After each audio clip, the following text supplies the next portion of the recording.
everyone. Art is at its most vulnerable when it travels, and yet it has always traveled, and despite this, a fair amount has survived. So is this down to luck or to care?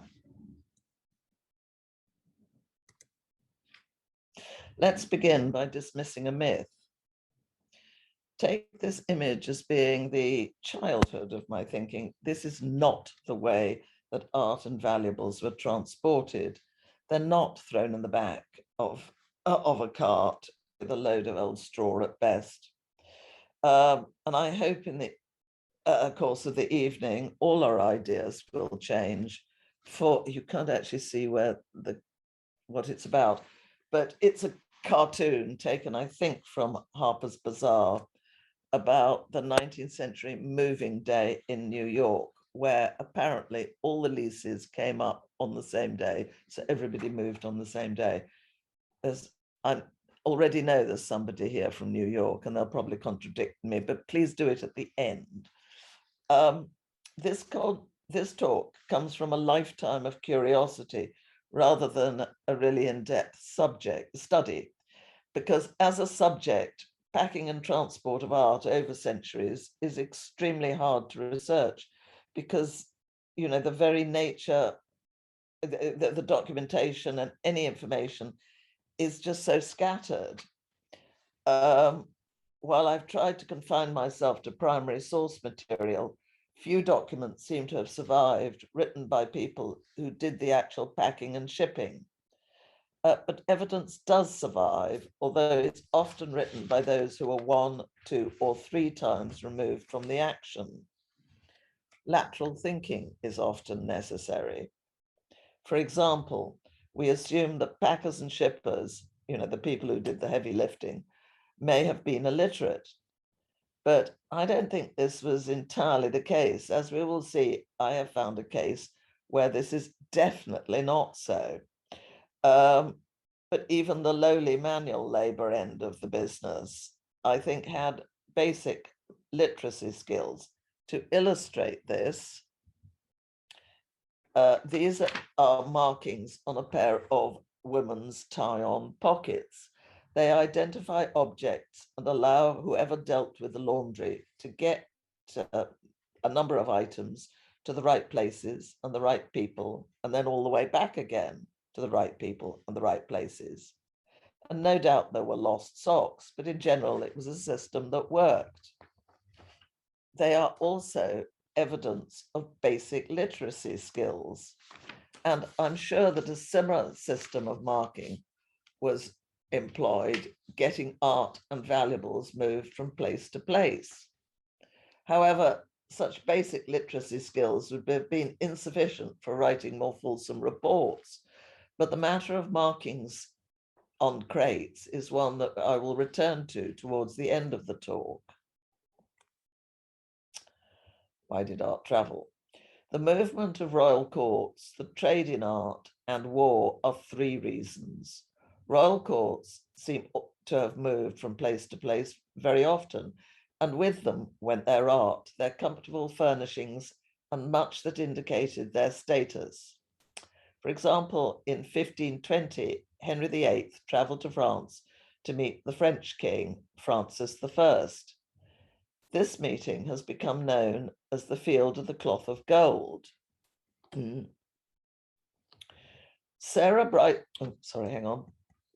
Bryson of the Tudor Society described the event, saying that one of the most magnificent displays of the Field of the Cloth of Gold was a splendid pavilion built to house Henry VIII.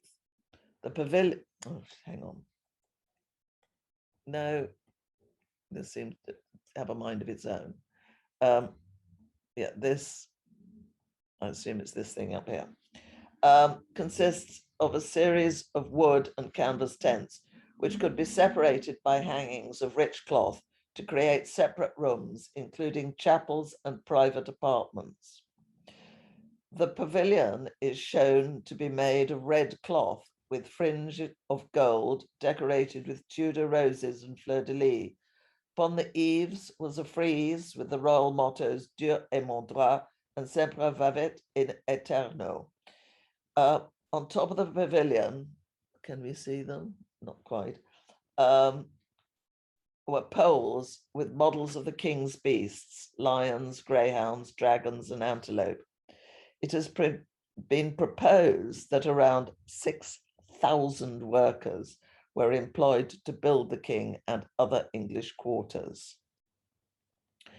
The intention was to impress, and from the manner in which it's come down to us through history, this was achieved. But just think about the organization, which must surely have started well ahead of time.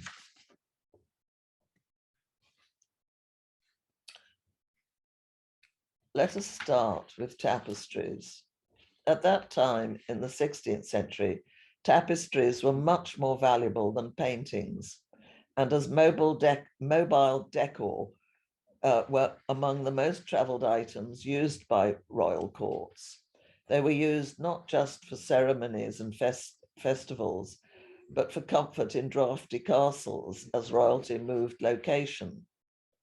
Since the 15th century, southern Netherlandish workshops were the long favoured suppliers of tapestries to European nobility.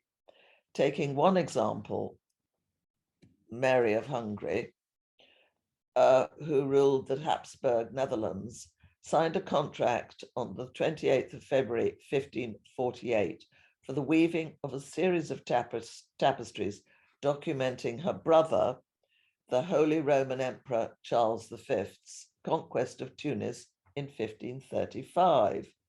The total cost of the tapestry set, of which I believe 10 of the 12 survive, was estimated at around 26,000 livres. Now, unfortunately, I have no ready way of translating that sum for you. And we also don't know if it was silver or gold livre. Also, value and cost were calculated differently then. But one reference indicates that 1 livre was equivalent to £1 by weight of silver. In contrast, it is thought Hans Holbein, as an official court painter, was paid £30 per year. This tapestry from the set is titled The Unsuccessful Turkish Sally from La Golota. It is made from threads of wool, silk, and metal, and it's not small. It measures 200 and, no, it doesn't. It measures 520 by 850 centimeters, or roughly 17 by 30 feet. The entire series was said to cover 600 square meters. Charles V gifted the entire series to his son, Philip II, as a wedding gift when he married Mary Tudor in 1554, at which point they were sent to London. Then, it seems, they were sent straight back to Antwerp to serve as a backdrop for a meeting of the Order of the Golden Fleece, before they were then sent on to Spain in 1556. Tapestries, we think, were sent rolled, the width of the roll being governed by the narrowest dimension, which in turn would have been limited by the maximum loom width. However, you will recall that this tapestry's narrowest dimension is over 5 meters, just over 17 feet. And I've also come across references to tapestries being 20 feet wide. This makes for a rather long roll. Also a rather long crate and vehicle, presumably drawn by oxen or whatever. Thus, I have wondered if some folding might have happened. In the 20th century, in his Continental Method for Scene Painting by Vladimir Poluanin, who taught Picasso to paint stage scenery, which is also very large, he says that stage scenery, when not in use, was folded.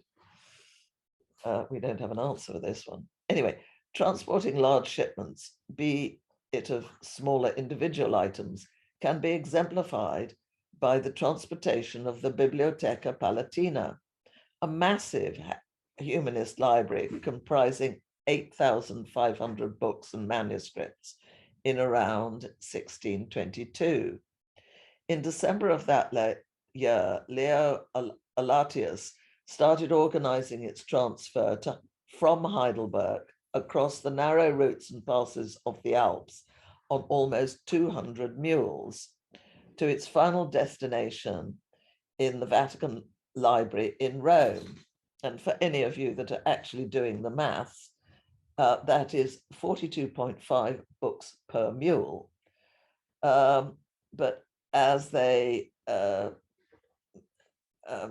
spent 2 years doing it, there may have been more than one trip, so fewer books per mule. The removal of this huge humanist library from a Protestant territory to the heart of a Catholic one has been seen as a religiously motivated act. Politically or religiously motivated, it was an act that was surely not done by stealth. Smaller things. Before we talk about paintings, a bit more on smaller things. By at least the 17th century, small precious objects were packed in boxes for storage and transport. And what boxes they were. For those of you who have visited the Prado, you should be aware it does not only house Velázquez's and Goya's. It also displays the 17th century treasure of Louis the Grand Dauphin of France. And this is what is inside the box, this box. And just in case you don't believe me, there you go. Louis owned an exceptional group of vessels made of rock crystal, agate, diamonds, jade, silver, gold, rubies, emeralds, pearls, and other gems. These objects today are exhibited alongside 101 of their cases. These cases were created with as much skill as were their precious contents. Let's see a couple more examples because they're so fab. They are carved from wood, padded with wool, lined with silk velvet, and covered in Morocco leather, tooled with gold motifs. I understand they were the work of bookbinders and have protected their precious cargoes for centuries, right up to and through the Spanish Civil War when the Prado was bombed. The collection is one of the most complete of its kind, although the Green Room at Dresden displays a few such boxes.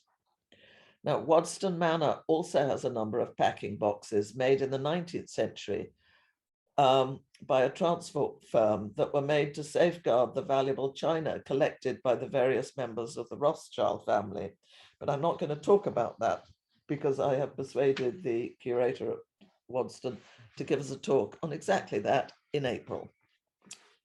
But this is a good point to talk about the wool padding mentioned in connection with the Dauphin's wonderful treasure boxes. And also a use of a bit more lateral thinking. Wool and silk were hugely important economically. They were the mainstays of the medieval and Renaissance European economies, the equivalent economically of oil, gas, or renewable energy today. Different breeds of sheep were valued for the length and strength of the fibers of their fleeces, and individual areas of the fleece carry different values depending on the qualities and lengths of fiber.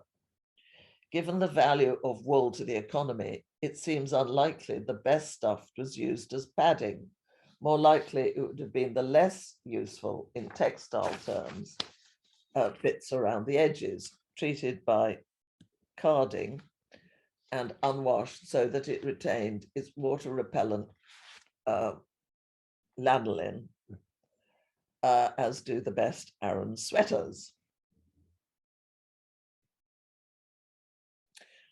Roger van der Weyden painted his Descent from the Cross in about 1435. In 1558, Philip II of Spain inherited it from his aunt Mary of Hungary again, at which point he transported the painting to Spain, and it was recorded as being at El Escorial in 1574. But as with life, we learn most when things go wrong, and the ship carrying the painting met with a disaster, which has been described in various terms. And here we see the importance of going back to the earliest source. In the 19th century, Joseph Archer Crowe said, the painting met with a serious accident on the passage. The ship that contained it was threatened by storm, and the picture and numerous valuables were thrown into the sea to ease her. The latter were irrecoverably lost, but the picture in its case was cast ashore and saved in perfect preservation. And then today, the story has changed further, as Wikipedia says, while the ship on which it was traveled sank, the painting fortunately floated, and careful packing meant that it was scarcely damaged. Crowe does reference the earliest source for this story, which is Karel von Mander's Het Schillerboek, where Mander actually says, I have a friend that speaks ancient Flemish, this principal piece by Master Rogier was dispatched to the King of Spain, and it drowned, literally, with the ship on its way there. But it was fished out of the sea, and since it was well and tightly packed, it wasn't really ruined, just a little deglued. So Mander does say it's well packed, but he does not say how or with what. Although it is made of wood, there is no mention of the painting floating, and saying it was a little deglued indicates it did not survive its mishap in perfect condition. Misfortunes continue, and through them we learn more. I found a specific reference to packing methods in a report Rubens gave the secretary of the Duke of Mantua, Annibale Cieplo, in May 1603. It is unclear to me, at least, which paintings are being referred to, but we find Rubens packed the paintings himself in the presence of the client. Following this, Rubens mentions materials used. He's talking about the paintings have rotted, actually. Following this, Rubens mentions the materials used, even though it was protected by tin casing and a double oilcloth and packed in a wooden chest. Oilcloth has a proven history as a good waterproof wrapping. Oh, sorry. Lovely chap, him. But in this case, probably too much so. Reading between the lines, the packing seems to have kept moisture in, leading to rot, rather than keeping it out. But it also indicates that there were recognized methods for good practice in place. Elsewhere, I have found references to crates being coated in pitch and cloth being paid, there was extra money was paid for cloth to be waxed for better protection for their contents. But the context in which I found that was of aristocratic gift giving. And among the gifts was one of 50 salamis. So it's unclear at the moment as to whether there were different standards for artworks or food, such as salamis. Anyway. Rubens's paintings in the banqueting hall in Whitehall. Documents survive on the discussions surrounding the packing and shipping of Rubens's paintings in the banqueting house in Whitehall. Charles I commissioned Rubens to paint 9 paintings for the ceiling of his new banqueting house. The commission is in 1629 to 30. And oh dear, none of them are small. I want to give you a few seconds to take on board how big these things are,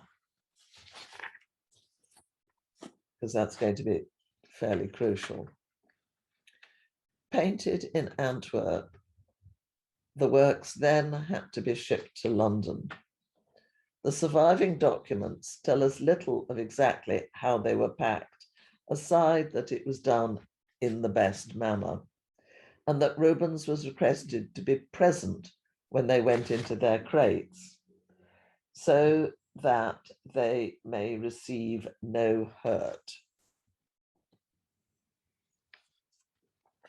The documents do, however, tell us a fair bit about the logistics of the journey, which is complicated by there being 2 people appointed to organize it.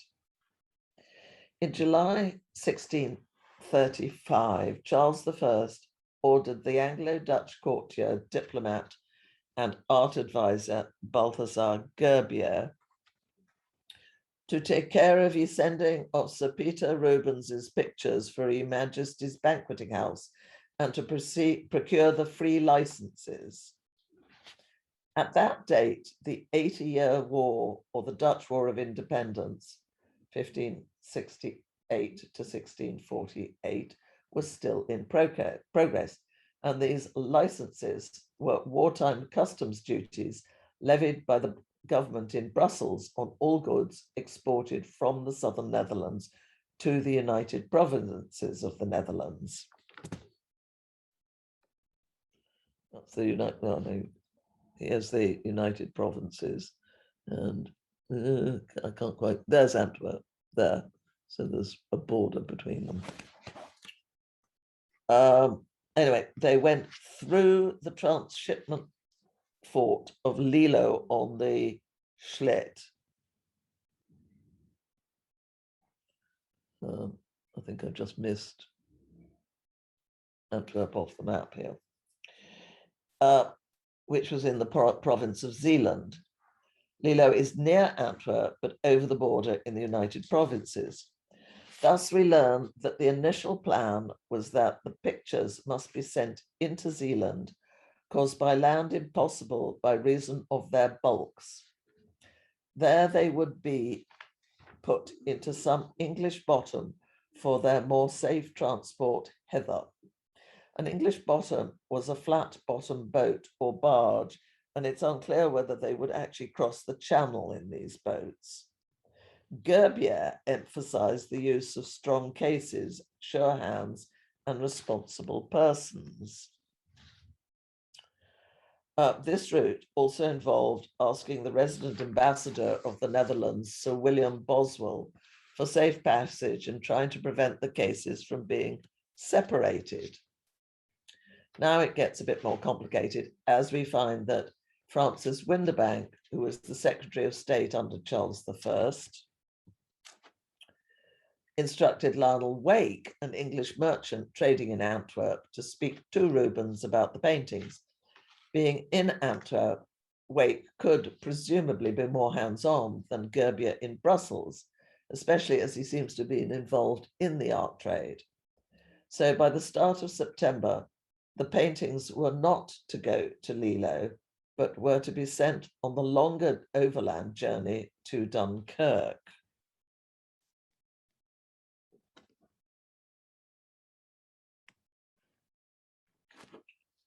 Windebank now received reports from both Gerbier and Wake. Wake reported by mid-October the paintings had been packed in Wake's house, not Rubens's, though in Rubens's presence, and Gerbier referred to them, these 5 days been on their way to Dunkirk. Today, Google Maps say you could walk the distance in 32 hours, but this slower pace is in part surely something to do with the state of the roads, a subject we will come to later.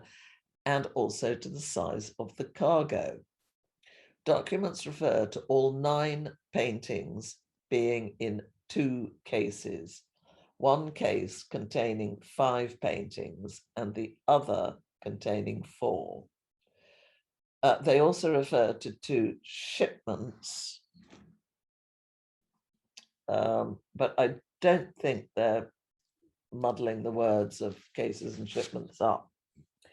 Given their sizes of the paintings, I cannot imagine the size of such cases, nor how bent the knees of the whatever animals were pulling the wagons. Gregory Martin, the editor of this publication that records all these sources, speaks in the context of installing the paintings, also refers to there being 2 shipments. The first shipment having already arrived in London in November, December 1635, followed by a second in January, February 1636. Looked at overall, together with what I've said about the size of tapestries, and also remember the transportation of the Bibliotheca Palatina, I think we can conclude that moving massive loads around Europe was not uncommon. I have laughingly called this the medieval Pantechnicon business, but remember that millennia earlier, huge stones were moved from Wales to Stonehenge to build it. Returning to Rubens, who was also to travel to London, we think to oversee the unpacking and installation of and make good any damage. However, he complained about the possibility of gout and sent a deputy in his place, of whom we know nothing. By 1635, Rubens would have been 58, which explains not just his fear of gout, but why he was only present at the packing of the paintings, rather than actively doing the packing himself, as he told the Duke of Mantua's secretary was so in 1603, when he would have been a much more active 26. There seems to be no indications in the documentation that these shipments were insured, but insurance did exist. It's not a modern construct. If you were to write a history of European medieval and Renaissance economics, you would find the greatest amount of material and documents that you needed to consult survive in Florence. Among the earliest of these surviving documents are ones from the 13th century that relate to Florentines operating abroad. They show insurance being taken out for shipments of merchandise. These refer to shipments made on land. However, other evidence for such terrestrial insurance is rare.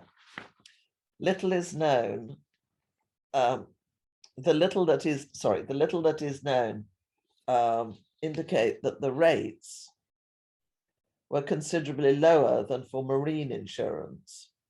This in turn may indicate that relative security of land routes by the end of the 16th century, carters took on the financing. By the end of the 16th century, carters took on the financial responsibility themselves for such overland shipments from, say, Antwerp to Italy, apparently not taking out insurance to protect themselves against claims. Study of the rates for marine insurance, even when such insurance was still in its infancy, reveal it was more profitable and suggests that they were structured around obvious variables, such as the length of the voyage, the season, the degree of the ship's defenses, the presence of pirates, the state of war or peace.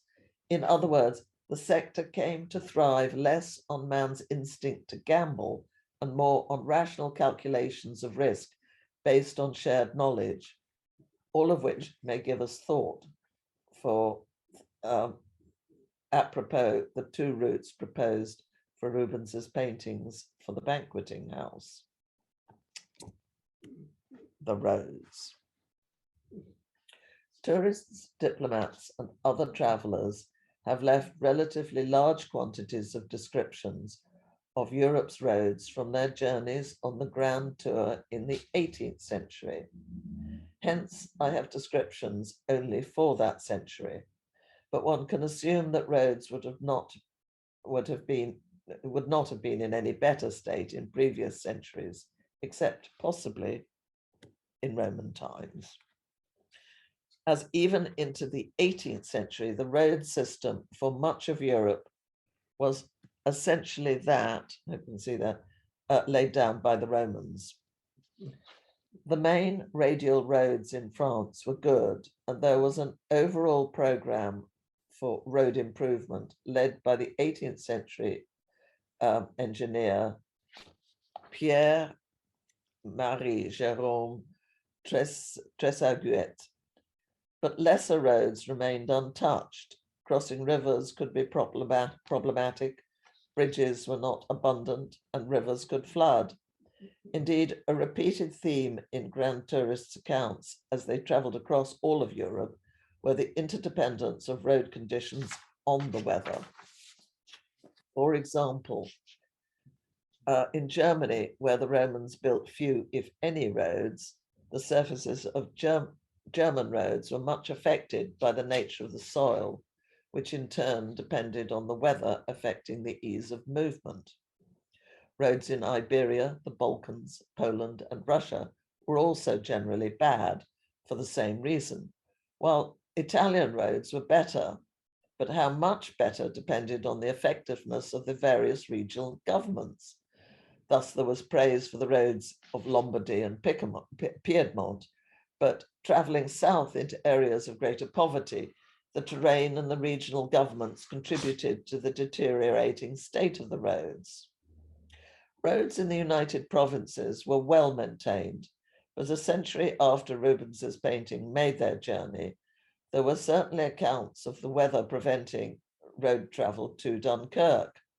We find that the Duchess of Queensberry recorded a dismal journey to the Channel in her journal when she was trying to return to London in August 1734. And she was not hampered by a large shipment of artworks. Since many of England's stately homes house substantial collections acquired on the Grand Tour, carters as well as seamen must have been adept weather watchers to ensure the safe arrival of precious cargoes. Thus, accidents aside, we can deduce they must have had a well worked out system of packing and shipping works established over several centuries. War was less kind to art. The French Revolution and the Napoleonic Wars halted the Grand Tour, but not the movement of art. During the Napoleonic Wars, art was seized as booty. It was moved not just to be put in the Louvre, but the Napoleonic administration also moved and rehoused a great deal of art into regional museums. There is mention of the high cost of transport. Transport of art always seems to have been expensive. And there's also mention of damage. French troops cut up large paintings, one assumes to make them more transportable, but things like the way they've cut out the heads here make one wonder if ease of sale may not have been a factor. The Swiss sculptor Heinrich Keller described the destruction in Rome, referring to chaos, knockdown prices, and disregard, packing stuff in straw, I think. Once the pieces reached Paris, they were paraded around in the open air. I think you can pick out the horses of San Marco somewhere in there. Here they are, sorry. I think they're there. Military transport also caused considerably damage, not just to the art, but to the roads themselves. And after Waterloo, much, although not all, of the art seized and taken to Paris was returned, so it traveled all over again. However, the quantities of art moved by Napoleon are dwarfed by the seizures carried out by the Nazis during World War II. The story is familiar, but how did the Nazis pack and transport the art they seized? Here we see straw being used, but not to pack works of art. It was used for items seized in Action Möbel, the program that stripped unoccupied Jewish apartments of their furniture, linen, china, and even their light bulbs. Works of art seem to have been given different treatment. The Einsatz der Reichleiter Rosenbauer, the ERR, was the main body that concerned itself with the forced requisition of art. To facilitate their activities, they took over not only the Jeu de Paume, but also the Department of Oriental Antiquities in the Louvre. That department was accessed by the Cour Carrée, an inner courtyard of the Louvre, which was much less overlooked.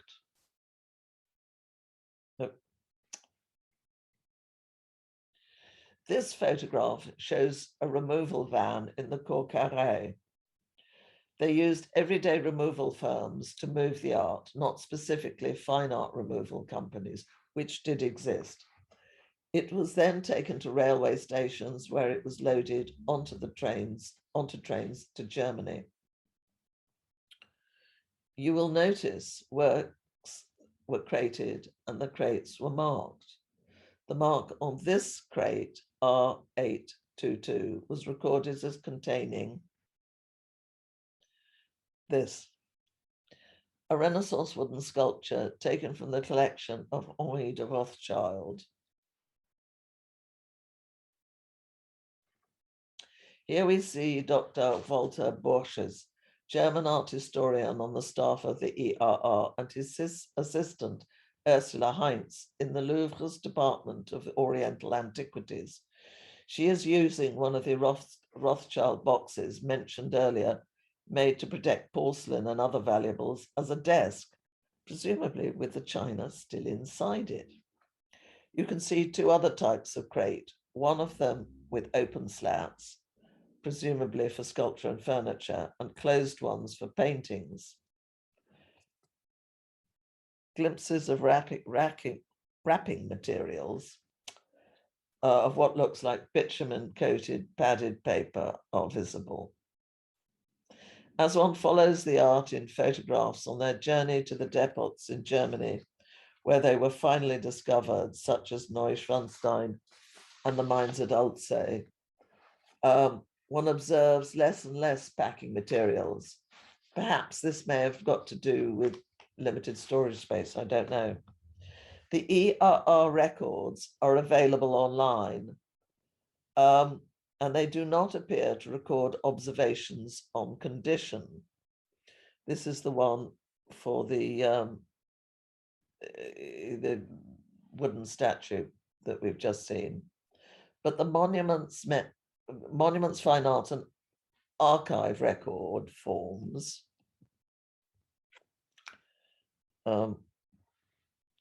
do have a space for arrival condition.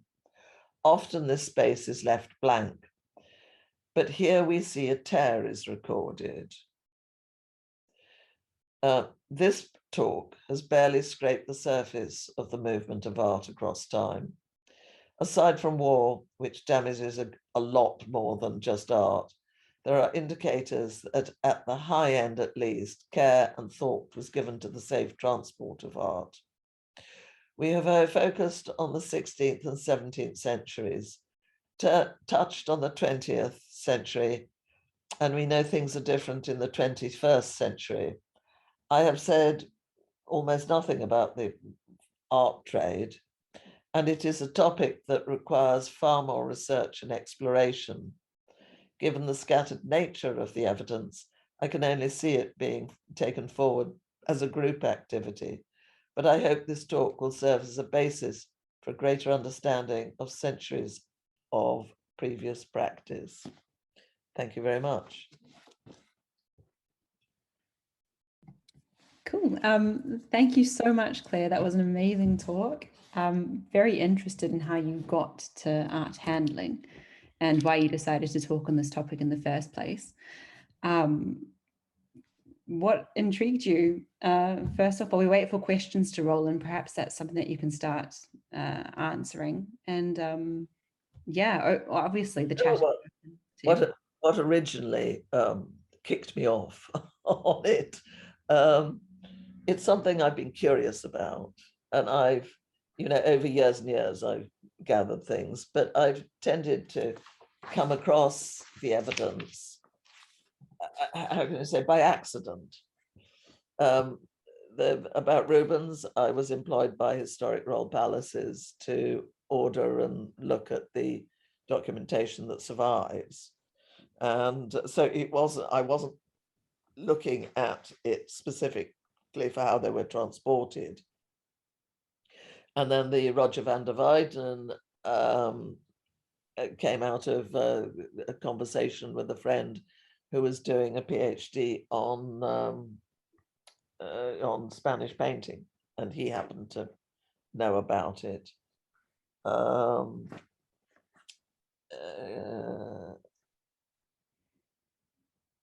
I was actually quite, when it was under one of the lockdowns that I decided to sit down and write it all out. And I was quite surprised that I had as much information, as much material as I had. Yeah, I mean, you've covered so many time periods and so many different materials, and it really was such a fascinating talk. And I wonder if perhaps you can comment on art handling in the present day, and if there's anything that you can draw on from your own experiences about. Well, what you pay, really. Yeah. Yes. I'm sure we've all got clients who don't want to pay and then are surprised when things get bashed and biffed. And then there are ones that do pay. But of course, the journeys these days are much shorter. Yeah. There's one thing that I thought that when Rubens refers to tin casings, I don't know, but how can you say, I imagine that the tin might be a bit like the tin linings that you got in tea chests, if anybody's come across those. And I wondered whether, what evidence there might be in the National Maritime Museum and in the transport of food, salamis. And then if you think about the transport of spices and pigments, I don't think they were just shoved in somebody's saddlebag and trotted across the Alps, if you see what I'm saying. The systems were worked out, and how we get at them is it's not obvious. Yeah. Yeah.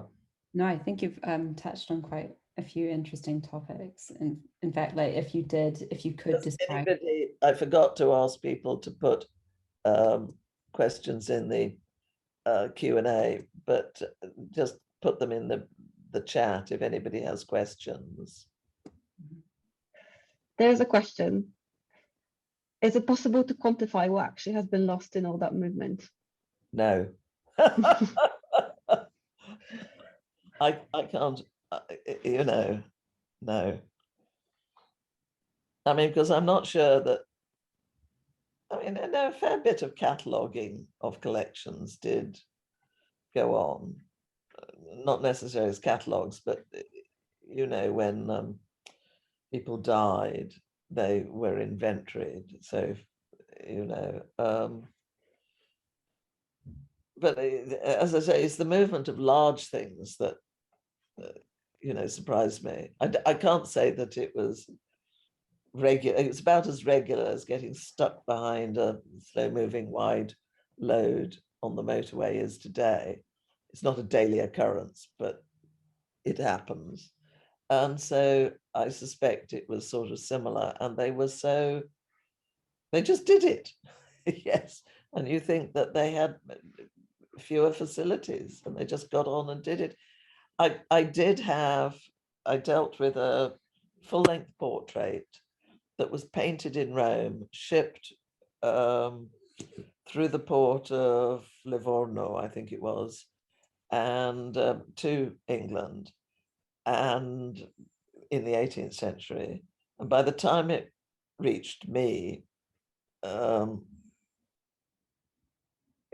many years later is that? How many centuries later? It, except for being dirty, it was still in immaculate condition. So, as I say, they must have got something right. Mm. I can't imagine how you might quantify. Yeah, Lost. we've got 2 more questions in the Q&A that I can post to you, Claire. So Okay. Lack asked, Yeah, can you read it out? yes, Cindy Lack has asked, in the images you showed, it seems efforts were made to keep pictures in hanging orientation. Any evidence of vibration dampening materials? No. Is this short answer? You know, the information is quite scant. Yeah. Yeah, I mean, are they talking about the photographs of the German pieces towards the end? I'm not sure. She hasn't specified, but she did say that the images in the slideshow that you presented. So, yeah, if you could specify, Cindy. Yes. There's another question from Ines Sun, who has asked, what sustainable soft wrapping do you suggest for paintings now? Now, Gosh, well, it rather depends how far they're going to travel. I'm always advised by, the shippers themselves. They do it on a daily basis. No, they still, sometimes they still use that bitumen padded paper. Bubble wrap is not for long-term storage, but does okay, on a daily. Yeah. Yeah. Yeah. And Suzanne Peterson has also asked, Claire, do you think art is more safely transported today or less? Assuming we are using it must be, even if it's, it does journeys today. Do you see what I'm saying? I mean, imagine, painting, wrapped in the best manner in the 16th century, having its teeth rattled out across a rather bumpy road, as opposed to a painting today. Okay, we have potholes, but I can't imagine that roads are worse than they were in the 18th or century. Do you see what I'm saying? In fact, one starts to realize that transport by ship would be not, I can't say safer because it's a riskier business, might sink, but it's a smoother journey. And I haven't touched on canals, if you see what I'm saying. Yeah, in fact, when you take this into account, it is extraordinary that stuff has survived so well, that it's tougher than we think, I think. There's something here from the physical evidence in paintings is there's such Turner's work came back from Italy around 1828. Perhaps we can think about this from that. Yes. I mean, over the Grand Tour, we know there were dealers, and there must have been, companies that did the shipping. I think it's Livorno was a well-known port for grand tourists to send things to themselves as well as their purchases back to England through. Yeah. Yeah. And Cindy's come back to you, by the way. So she said, not just those images in general, hanging orientation would have been more important for larger pictures and those on canvas, but they would have also been subject to topple, hence perhaps need to move them with others to create a more stabilized assemblage. Yeah, I mean, one assumes that they must have been rolled, like the tapestries. I mean, I've talked to people about, we always think that tapestries were rolled, but it's the size and the bulk that, make me wonder. I mean, if I was doing this in person, I'd have got two people to pace out 17 feet on the floor and then think how, how bendy that is. I mean, there's a lot of questions that it raises that we at the moment can't answer. But that does seem, despite all these potential problems, they seem to be very aware of taking care, and they managed to do it successfully. Yeah. Yeah, well, she's followed up with she's done quite a lot of research on storage and transportation, and she's going to get in touch with you, Claire, which is really lovely. About during the Second World War. So maybe perhaps if you can post a bit of information on the research that you've done, Cindy, in the group chat, and other people can have a look too. And yeah. Well, are there any more questions out there in the chat or in the Q&A? Let's have a look.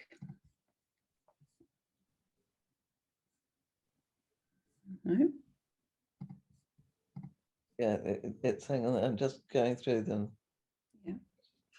Yeah, I think that's it. Yeah, I think our idea, our cartoon idea that it was just bunged any old which way, it's seriously not so. Yes.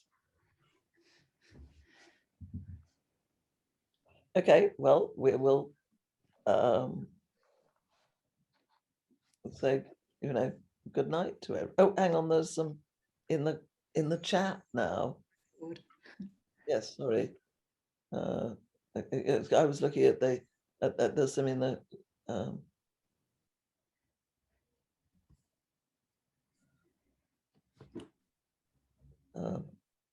yeah, the person who's talking about the fine art transporters, you may be interested to know that I know that Picasso, I know that fine art transporters existed in 1939 and 40 because Picasso used them.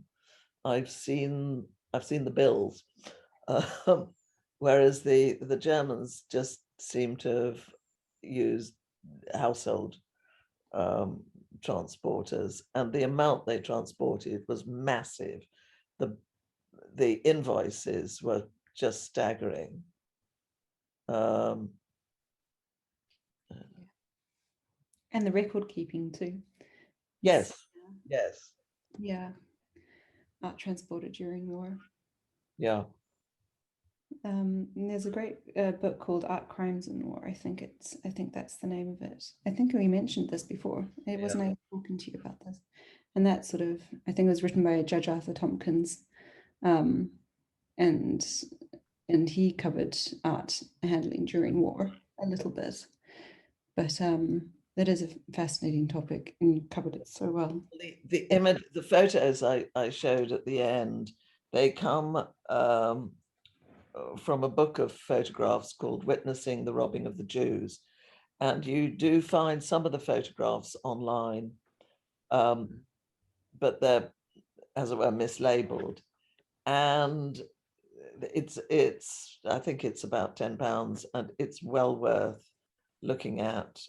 They've analysed each photograph in extraordinary detail, and it tells an extremely moving story.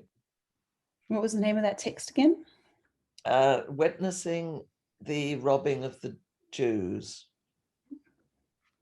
Interesting. Yeah. I mean, if you ask me tomorrow, I can send you a bibliographic reference for it. Oh yeah, that would be great. Yes, please. Yeah. Okay. Well, Thank you so Right. much, Claire. okay. Well, good night, everyone. Thank you, everyone. All right.